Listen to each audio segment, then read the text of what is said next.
Então a gente tem que saber exatamente onde a gente vai investir e por quê. Esse é o Pedro Oliveira, cofundador da Outfield, o grupo que começou como consultoria em gestão esportiva e evoluiu para se tornar a primeira gestora brasileira 100% focada em esporte. O primeiro fundo da gestora, captado em plena pandemia, era de apenas 6 milhões de reais. 5 anos depois, já tem mais de 600 milhões sob gestão, contando inclusive com participação da Spectra, o maior fundo de fundos do país. O Pedro vai contar os detalhes da criação da empresa e também como a Outfield está se tornando referência em investimentos e inovação no esporte. Uma área mais comercial.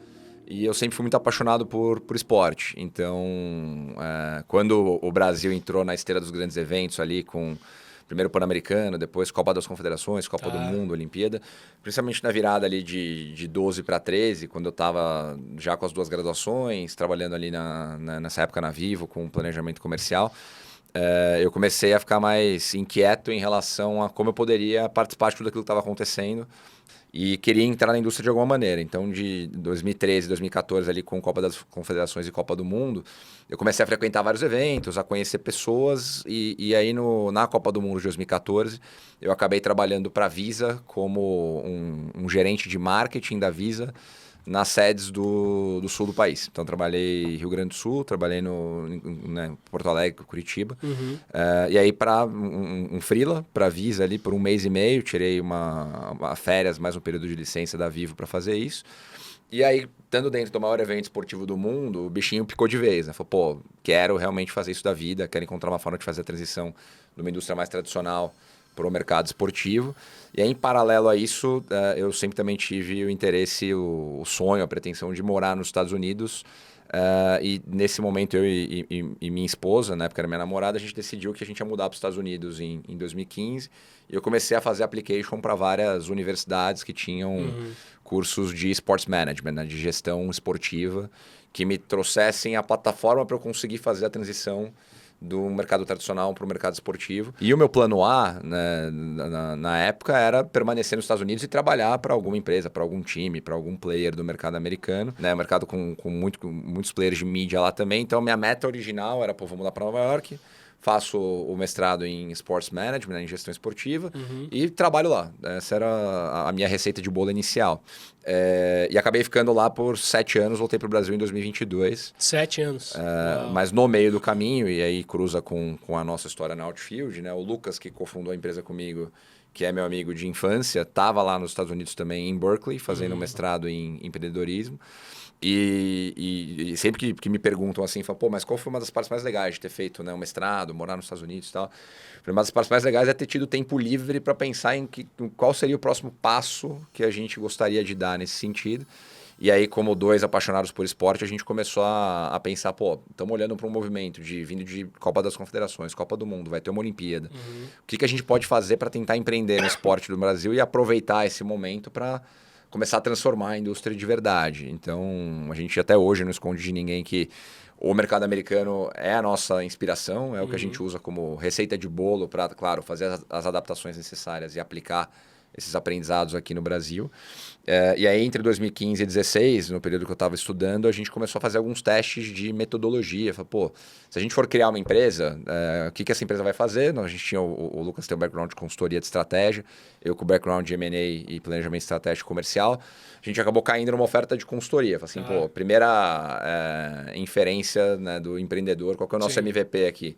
Falei, pô, mercado que não tem gestão, não tem governança, uma porrada de oportunidade desperdiçada, vamos tentar vender um serviço de consultoria para ver se a gente consegue ajudar essa galera a cortar o mato alto. E aí o primeiro clube que abriu a porta para a gente, até porque na época e até hoje tem uma gestão diferenciada, qualificada, que pensa diferente as coisas, foi o Flamengo. E a gente abraçou aquilo, claro, para testar, né? Aí a gente estava falando até antes de começar a gravação aqui de questões mais relacionadas a empreendedorismo, né? Quando você tem sócio, e no caso eu tinha um sócio que é meu amigo há 25 anos, mas a gente nunca tinha trabalhado junto. Então tinha um teste até da sociedade, né? Será que a gente trabalha bem junto? Uma espécie até de prova de conceito geral, né? Prova Exato. de conceito para vocês, enquanto sócios, prova de conceito de construir o produto ou o serviço ali junto. Exatamente. Com um baita case, né? E aí foi o que aconteceu, porque a gente tinha que testar a nossa dinâmica de empreendedores trabalhando junto, tinha que testar se a nossa oferta de consultoria faria sentido e ver se o cliente do outro lado ia ver valor nesse negócio. As 3 premissas, felizmente, se validaram. Então, pô, a gente fluiu super bem junto. O Flamengo viu valor no que a gente estava entregando. E aí a conclusão foi, pô, se o Flamengo está vendo valor, a gente tem que encontrar uma forma aqui de pulverizar isso, aumentar a escala da oferta que a gente tem de consultoria para outros players, para a confederação, para patrocinadores. E aí, na virada de 16 para 17, a gente fundou formalmente a Outfield. E aí, num primeiro momento, 100% como uma consultoria de estratégia focada em esporte. E a melhor forma de simplificar isso para o mercado na época era dizer que a gente queria ser a McKinsey do esporte. Então, trazer um viés de gestão, de governança, de planejamento estratégico, financeiro de longo prazo. Então, a gente teve clientes muito legais nesse período. Deixa eu entender uma coisa, cara. Quando vocês fundaram a Outfield, nesse momento de consultoria, vocês tiveram que colocar dinheiro do bolso? Vocês captaram ou o negócio foi bootstrap mesmo? Cara, foi bootstrapped. No primeiro ano foi 100% bootstrapped ali com o que a gente tinha de economia. E aí, como a gente felizmente conseguiu vender projeto cedo, né, na esteira empreendedora, às vezes demora mais, os primeiros projetos custearam a operação para a gente começar a contratar as pessoas, né, começar a ter escritório, a pagar, né, basicamente pagar a conta. Então, esses primeiros projetos foram o combustível que a gente teve ali, a gasolina para operar 2017, 2018. E aí entra na cronologia, a pergunta foi muito boa, porque justamente nessa época a gente estava vendo a necessidade de dar passos maiores. E alguns dos passos maiores que a gente queria dar resultavam em contratar pessoas mais sêniores, em ter necessidade de caixa maior, da gente querer fazer alguns experimentos. Por exemplo, né, tinha alguns clientes que a gente falava, pô, esse projeto é super legal. Né? Às vezes faz sentido eu abrir mão do meu FII aqui para pegar um pouquinho de equity e apostar que o negócio pode criar um valor muito grande no longo prazo. A gente fez isso em 4 situações. E aí, abrindo mão do FII, com conta para pagar, né, que abre o buraco ali e você precisa de dinheiro. Então, em 2018, a gente trouxe os nossos 2 primeiros investidores anjo, nessa época, que aí eram pessoas que a gente conheceu. Isso na Outfield empresa? Na época era só Outfield Consultoria. Outfield né? Então, Consultoria. A gente estava só com... Não tinha ainda, e deixa eu pegar um gancho aqui, nesse momento já tinha alguma ideia de formatar veículo de investimento, fundo, montar portfólio, ou foi uma coisa mesmo de oportunidade ali de vocês virem um projeto, pô, vamos pegar um pouquinho de equity aqui e sei lá, lá na frente veio. Como é que foi essa história e o gancho com os produtos de investimento? Cara, foi um misto das duas coisas, assim, porque a gente, olhando para os Estados Unidos como inspiração, sempre viu lá os grandes fundos, os grandes gestores que investem no esporte. Então, você tem fundos lá de 5, 6, 7, 8 bi de dólar que investem em franquias, investem em ligas, investem em startups. E a gente sempre sonhou em encontrar uma forma de fazer isso aqui.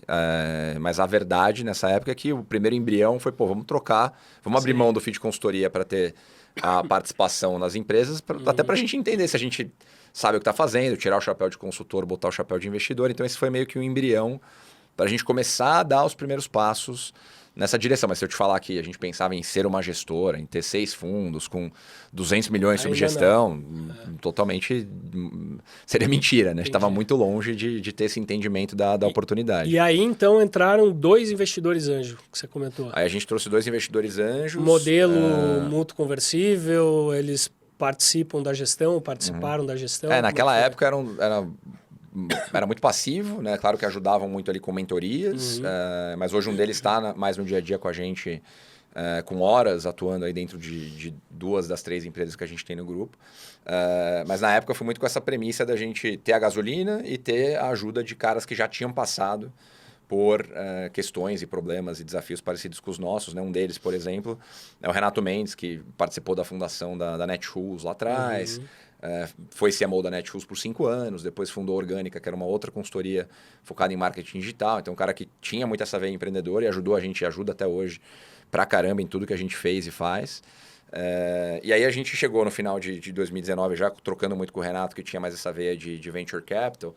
Falando, cara, a gente gostou do modelo de equity aqui, porque primeiro que a gente entendeu que estando dentro a gente consegue impactar mais o negócio, mover mais o ponteiro, né? Como consultor você vai até aqui, você não, às vezes você executa, mas você não tem a caneta. Como acionista, como investidor, muda um pouco de figura, claro que como minoritário, né? Não como majoritário. Mas a gente entendeu que como alguém que respira esporte 24 horas por dia, 7 dias por semana, a gente podia ser estratégico em várias situações. Mas eu acho que muda até, desculpa te interromper, eu acho que muda até como o cliente te enxerga. acho que um nível de comprometimento, até de valorização. Uma coisa é a prestação de serviço, que ela acaba sendo um pouco fria, talvez, a relação. Sim. Tem um escopo definido, beleza. Eu montei um escopo aqui, vou executar, você está me pagando, beleza, um projeto, início, meio e fim. Agora, quando tem o equity mesmo e tem uma relação ali, mesmo que minoritário, mas de alguma maneira relevante, que mexe o ponteiro, né? Usando a tua expressão, eu acho que a forma como a empresa investida ou o cliente te enxerga, e a gente está buscando no Outcast fazer uma coisa parecida também, é diferente, né, cara? Isso, Total. Imagino que gera no futuro benefício para todo mundo. Porque pô, você vai ter outro tesão para implementar o projeto, você não vai estar necessariamente ali com o taxímetro ligado, óbvio, tem escopo, mas você vai pensar como sócio, né? Não como um fornecedor. O que a gente até hoje extrapolando aí, né, para onde a gente está hoje, o que eu sinto na diferenciação ali entre, né, e os nossos clientes são sagrados, né? A gente sempre brinca que o problema do cliente é sempre o nosso problema e a gente tem que ser imprescindível para ele. Então, o nosso time de M&A Advisory hoje respira esse negócio e a turma manda super bem lá. Mas do lado do investimento, aí pegando o que você estava falando, tem uma facilidade de você conseguir enxergar a longo prazo, né? Se você está alinhado na visão do founder, ou do controlador, ou do investidor, do acionista majoritário, você tem a facilidade de enxergar o futuro, né? Fala, pô, estou entendendo para onde a gente está remando e como é que ao longo da jornada eu consigo impactar mais aqui, mais aqui, mais aqui. Do lado da consultoria, você também consegue ter o mesmo tipo de visão, mas não necessariamente, né? Tendo essa jornada inteira, aí a consultoria tem um fim, né? Então eu vou até um determinado ponto da jornada. Talvez eu não consiga estar com o cara até chegar lá na frente, onde ele pensa que vai chegar. Claro que tem exemplos que a gente acaba renovando, ficando junto, mas esse exercício de visão de longo prazo ele é muito mais tangível na cadeira de investidor e de acionista. E foi um aprendizado que a gente veio tendo nesses últimos anos. Então, a conclusão aí da cronologia é que a gente, no final de 19, decidiu que ia criar um primeiro veículo de investimento focado em esporte aqui no Brasil. E aí, olhando para soluções early stage, porque a gente entendia que, primeiro, tem problema pra caramba para soluções early stage ajudarem a gente a resolver no esporte. Segundo, que a gente fez várias conversas com os fundos mais tradicionais de venture capital aí para mapear se os caras olhariam para a tese de early stage em esporte em algum momento. A resposta foi unânime que não, porque era muito pequeno diante de contextos, né, e indústrias maiores ali. Então, obviamente ali, né, bancos, você pega as Casex, as Monax, a Canaries, a Redpoint na época, né, toda essa turma muito mais preocupada naturalmente com fintech, com health tech, com logística, com infraestrutura, né, com outras indústrias.